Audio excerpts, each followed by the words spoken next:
और फिर सबसे अहम अमेरिका में मौजूद जनाब रज़ा रूमी साहब। रज़ा रूमी साहब, आप तो हमारे लिए सबसे अहम इसलिए कि आप इस वक्त ताकत के सरचश्मे के करीब बैठे हैं, तो हम मेरे ख्याल में गुफ्तगू का आगाज़ आपसे ही करते हैं।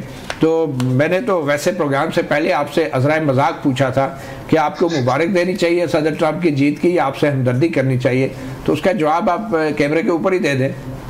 मेरे ख्याल से हमदर्दी ज़्यादा बनती है, और उसकी वजह यह है कि ये बहुत ही गैर मुतवक्को नतीजा था। अगरचे कि सदर ट्रंप की कैंपेन बहुत आगे थी और एक मोमेंटम बन रहा था, लेकिन कमला हैरिस ने भी पिछले 100 दिनों में बहुत जानदार तरीके से कैंपेनिंग की।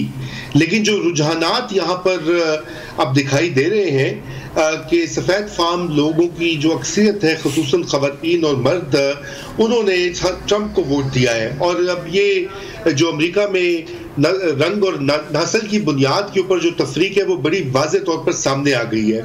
यानी कि जो स्याह फार्म लोग हैं उनकी अक्सरियत ने कमला हैरिस को वोट दिया है। तकरीबन आधे जो लातीनो या हिस्पानवी लोग हैं उन्होंने दिया है, लेकिन जो सफ़ेद फार्म लोग हैं उनकी अक्सरियत जो है वो ट्रंप के पीछे ही खड़ी है, क्योंकि जो उसका मैसेज है, जो उसकी सियासत है, वो उससे मेल खाती है। उसका ये कहना है कि यहाँ पर जो बाहर से लोग आए हुए हैं या जो मुख्तलिफ हैं हम लोगों से, मैं उनको रोकूंगा और वापस भेजूंगा, डिपोर्ट करूंगा वगैरह वगैरह। तो वो पॉपुलर बयानिया चल गया है। जी ठीक। रूमी साहब, जो ओवरसीज पाकिस्तानी हैं अमेरिका में, उन्होंने क्या सदर ट्रंप को सपोर्ट किया, वोट किया? जी, ओवरसीज पाकिस्तानी की एक बहुत बड़ी तादाद जो है वो सदर ट्रंप के पीछे इसलिए जमा हो गई थी कि उनका ये ख्याल है, जो कि मुझे नहीं मालूम किस हद तक दुरुस्त है या सिर्फ मुखालता ही है, क्योंकि उनका ये ख्याल है कि वो इमरान खान की हिमायती हैं और इक़्तिदार में आकर वो पाकिस्तान की हुकूमत और इस्टेब्लिशमेंट पर अपना असर डाल के इमरान खान को जेल से निकालेंगे। ये उन्होंने बाकायदा एक जो पाक पैक इनकी तंजीम है उसने अपनी जो एलानिया जारी किया था, उसमें भी उन्होंने कहा था कि पाकिस्तान में इंसानी हकूक के हवाले से जो इस वक्त सूरत हाल है उसमें जो बाइडेन और कमला हैरिस जो है वो कोई किरदार अदा नहीं कर रहे, इसलिए वो तवक्को कर रहे हैं कि ट्रंप आकर इस मामले को ठीक करेंगे। तो ये एक बहुत बड़ा फैक्टर था, लेकिन यहाँ भी डिविजन थी, सबने नहीं किया, लेकिन अच्छी खासी तादाद ट्रंप के पीछे थी। जी चलिए, रूमी साहब, क्या तवक्कुआत रख सकती है सदर ट्रंप की इंतजामिया पाकिस्तान से, अगर उन्हें याद रहा कि पाकिस्तान भी इस सफ़ाए हस्ती पे वजूद रखता है? देखिए, बिल्कुल उनको याद है, पाकिस्तान एक अहम मुल्क है, दुनिया की 5वां बड़ा मुल्क है आबादी के एतबार से, न्यूक्लियर रियासत है। चंद ही रियासतें हैं खुसूसन तरक्की पजीर ममालिक में जिनके पास न्यूक्लियर या जौहरी हथियार हैं, तो उस लिहाज से पाकिस्तान की बिल्कुल उनको है। और फिर दूसरा चीन का हमसाया है, ईरान का हमसाया है। आपको ये मालूम ही है कि अमेरिका के जो अगला हदफ है एक आलमी स्टेज के ऊपर, वो चीन का मुकाबला है। तो इस लिहाज से जो पिछली इंतजामिया के जो कंसर्न्स हैं वही कंसर्न्स कंटिन्यू करेगी, कोई बहुत बड़ी चेंज नहीं आएगी। देखिए, अमेरिका की ये ख्वाहिश है कि अगर के पाकिस्तान के चीन के साथ बहुत अच्छे ताल्लुकात हैं, वो रहे अपनी जगह, लेकिन वो बिल्कुल भी चीन के कैंप में ना जाए, नंबर 1। नंबर 2, वो ये चाहते हैं कि पाकिस्तान में किसी तरह की जो है बहुत ज़्यादा इंस्टेबिलिटी ना हो, क्योंकि ये एक न्यूक्लियर आर्म्ड रियासत है, और अगर यहाँ पर कुछ ऐसा होता है कि बहुत ज़्यादा मेल्टडाउन होता है या अंदरूनी इंतशार होता है या और इस तरह की सूरत बनती है, तो वो ग्लोबल सिक्योरिटी के उसको कॉन्टेक्स्ट में देखते हैं। तीसरी जो उनकी ख्वाहिश रही है, बड़ी देर से रही है, वो कम, पता नहीं वो कितना उस पर अमल होता है, वो ये भी चाहते हैं कि ज़्यादा हिंदुस्तान के साथ लड़ाई झगड़ा फड्डा ना, क्योंकि हिंदुस्तान अब अमेरिका का बड़ा करीबी पार्टनर है, माशी तौर पर भी, स्ट्रेटेजिक एतबार से भी। तो ये सारे कंसर्न्स हैं। अगर खुदा न खास्ता ईरान के साथ कुछ मामला गड़बड़ होता है आगे जाकर, ना हो, हम तो यही चाहते हैं, लेकिन वहां भी फिर पाकिस्तान के ऊपर इन्हिसार करेगी अमेरिकी जो भी गवर्नमेंट होगी। देखिए, अमेरिका की फॉरेन पॉलिसी जो है, और ट्रंप के 4 साल में भी कोई बड़ी तब्दीली नहीं आई थी। वो रेटरिक अपनी जगह होता है, लेकिन मफादात जो है अमेरिकी रियासत के वो ही गालिब होते हैं, और अभी भी ऐसा ही होगा। इसलिए हमें कोई बहुत ज्यादा ना तो तशवीश रखनी चाहिए और ना ही कोई बहुत बड़ी चेंज की तवक्को रखनी चाहिए। चलें, हमारे लिए तो वैसे रजा रूमी साहब ये भी बड़ा अहम है कि अब ट्रंप इंतज़ामिया का सफ़ीर कौन होगा इस्लामाबाद में, क्योंकि सफ़ीर की भी बड़ी अहमियत होती है। मगर इसके साथ साथ जो एब्सोल्युटली नॉट की इमरान खान की पॉलिसी थी, आप समझते हैं कि वो एब्सोल्युटली नॉट जो है वो अब मौजूदा हुकूमत उसको कंटिन्यू करेगी? क्योंकि उस वक्त ये कहा जा रहा था जिसकी तस्दीक नहीं हो सकी थी कि अमेरिका भी शायद कोई अड्डे मांग रहा है, मगर सदर ट्रंप ने तो कहा है वो जंगें ख़त्म करेंगे और जारी जंगों को रोकेंगे। तो आपको लगता है कि अब वो शायद नौबत ही ना आए जिसमें पाकिस्तान को एब्सोल्युटली नॉट कहना पड़े? जी, मेरे ख्याल से तो ये बिल्कुल ट्रंप की एक बड़ी वाज़ेह, कम से कम आम लेवल के ऊपर तो उनकी बहुत ज़्यादा ये रही है ख्वाहिश कि मजीद जंगों में ना जाया जाए, बल्कि जो पैसे खर्च होते हैं जंगों पे वो अमरीकी अवाम पे और इंफ्रास्ट्रक्चर पे खर्च किए जाएं।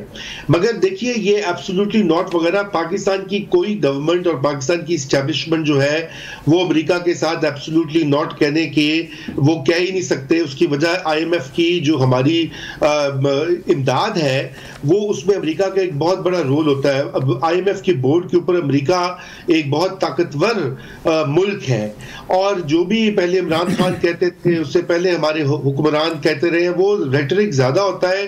हकीकत ये है, और अभी आप देखिए ना, पहले वो एब्सोल्युटली नॉट कहते थे और वो साजिश कहते थे कि उनको निकालने में अमेरिका की साजिश थी। आज उसी अमेरिका से पाकिस्तान तहरीक इंसाफ ने क्या क्या नहीं करवाया, कांग्रेसमैन से, सेनेटर से, इंतजामिया पे, मुख्तलिफ यहाँ पे, वो उन्हीं से तवक्को कर रहे हैं कि वो आकर। पॉलिटिक्स में तो आपको पता है जंग नहीं होती, सियासत में तो हिकमत अमली होती है, और यकीनी तौर पे PTI कोई अमेरिका से जंग तो नहीं कर रही, और वो ये शायद तवक्को करती है कि जो बैन-अक़वामी ताकतें हैं वो इंसानी हकूक़ के हवाले से अपनी पोजीशन वाज़े करें। हफीजुल्लाह न्याज़ी साहब, अमेरिका के नए जो सदर, नए तो नहीं है खैर, बहुत पुराने हो गए अब, उनके और इमरान खान के दरमियान काफ़ी मामलात में मुमासलत भी है। मैं कुछ थोड़ी सी याद दहानी के लिए कि इमरान खान और डोनाल्ड ट्रंप दोनों सियासत में आने से पहले सियासत को बुरा भला कहते थे, और फिर सोशल मीडिया का बहुत सहारा लिया डोनाल्ड ट्रंप ने भी और इमरान खान और PTI ने भी, और बड़े जारहाना अंदाज से अपने मुखालफिन को तनकीद का निशाना बनाया। डोनाल्ड ट्रंप भी बहुत अल्फाज इस्तेमाल करते रहे और खान साहब भी अपने मुखालफिन को चोर और डाकू कहते रहे। फिर उसके बाद इलेक्शन में शिकस्त के बाद जो डोनाल्ड ट्रंप हैं उन्होंने वोट चोरी होने का इल्ज़ाम लगाया, इलेक्शन में धांधली का, और कैपिटल हिल पर हमला बोल दिया। इसी तरह इमरान खान ने भी 2013 के बाद फिर एक धरना दिया और PTV पे हमला हुआ, पार्लियामेंट पे हमला हुआ, और फिर 9 मई को जो फौजी तनसीबात पे हमला हुआ। फिर इसके बाद डोनाल्ड ट्रंप ने जो बाइडन की तकरीब हलफ बर्दारी में शरीक नहीं हुए थे, इमरान खान भी नहीं हुए, शायद ये हमारी रवायत भी नहीं थी। और फिर उसके बाद डोनाल्ड ट्रंप को 91 मुकदमात का सामना करना पड़ा अदालतों के सामने, और जिसमें 4 फौजदारी नोयत के मुकदमात भी थे, और अभी तक इमरान खान पर भी एक वक्त में 100 से ज़ायद मुकदमात जो हैं वो रहे हैं। और फिर आखिर में 13 जुलाई को एक 20 साला मुसल्ला नौजवान ने डोनाल्ड ट्रंप पे कातलाना हमला किया, उन पे गोली चलाई।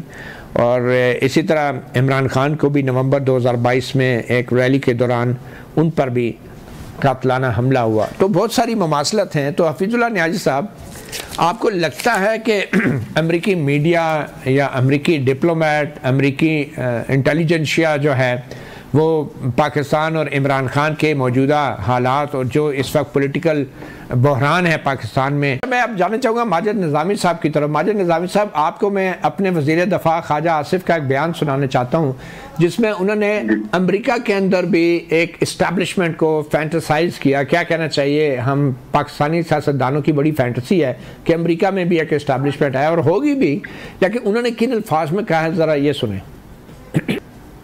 हाय बेचारे हमारे वज़ीर दफ़ा कह रहे हैं कि अमेरिका में भी इस्टेब्लिशमेंट बहुत स्ट्रांग है। माजिद निज़ामी साहब, इस बयान का हम क्या मतलब लें? जी, मुझे तो ऐसे लगता है कि शायद वो मुस्लिम लीग नून की मौजूदा दौर में सहूलतकारी को जस्टिफाई करने के लिए ये कहना चाह रहे हैं कि अगर यहाँ पे कुछ ऐसा कर रहे हैं तो वो कोई ऐसी बुरी बात नहीं है। बाकी दुनिया में भी ऐसे होता है, लेकिन हम ये बिल्कुल एक मवाजना कर सकते हैं कि वहाँ की इस्टेब्लिशमेंट में और यहाँ की इस्टेब्लिशमेंट में क्या फ़र्क है, क्या वहाँ की इस्टेब्लिशमेंट माशाल्लाह लगाती है या नहीं, वहाँ की इस्टेब्लिशमेंट नई पॉलिटिकल पार्टीज बनाती है या नहीं, और फिर पॉलिटिकल पार्टीज के अंदर फॉरवर्ड ब्लॉक्स बनाना। इसी तरह क्या अमेरिकन इस्टेब्लिशमेंट जो है वो इलेक्शन डे पे या उससे पहले टेलीफोन कॉल्स मुबैना तौर पे उम्मीदवारों को करती है या नहीं करती। मेरा ख्याल है इस तरह के बहुत से मवाजने किए जा सकते हैं। तो इसलिए ख्वाजा आसिफ का ये जो बयान है ये सिर्फ अपनी पोजीशन को जस्टिफाई करने के लिए है कि जिसपे पहले ही बहुत ज्यादा अखलाकी सवालिया निशानात मौजूद हैं। तो इसलिए मुस्लिम लीग नून की जानिब से स्पेशली इस तरह के मामलात में अपनी पोजीशन को सामने लेके आना खासा मुश्किल भी है, क्योंकि उन्होंने इससे पहले वोट को इज्जत दो की मुहिम खासी भरपूर चलाई थी। तो उसके बाद से उन्हें इस तरह की जस्टिफिकेशंस निकालने में खासी मदद मिलती है और वो इस तरह के कंपैरिजन्स ड्रॉ करके अपने आप को बेहतर प्लेस करना चाहते हैं, लेकिन मेरा ख्याल है कि हक़ाइक़ इससे खासे मुख्तलिफ हैं। सही। तो हसनात मलिक साहब, हम मेरे ख्याल में कुछ देर के लिए वापस आ जाएं अपनी इस्टेब्लिशमेंट की तरफ, क्योंकि कल जो आइनी बेंचेस बने हैं 7 जजों पर मुश्तमिल, अब उन बेंचेस के सामने कौन से बड़े और अहम केसेस आने जा रहे हैं। और दिलचस्प बात यह है कि इन आइनी बेंचों का जो सरबराह है अमीनुद्दीन खान साहब, सुना है कि उन्होंने भी अपने हक में कोई वोट दिया उधर। जी बिल्कुल। जब ये बात हुई कि जी अमीनुद्दीन खान साहब जो है वो बेंच के सरबराह हों, तो चीफ जस्टिस यही अफरीदी ने कहा जी हाथ खड़े किए जाएं।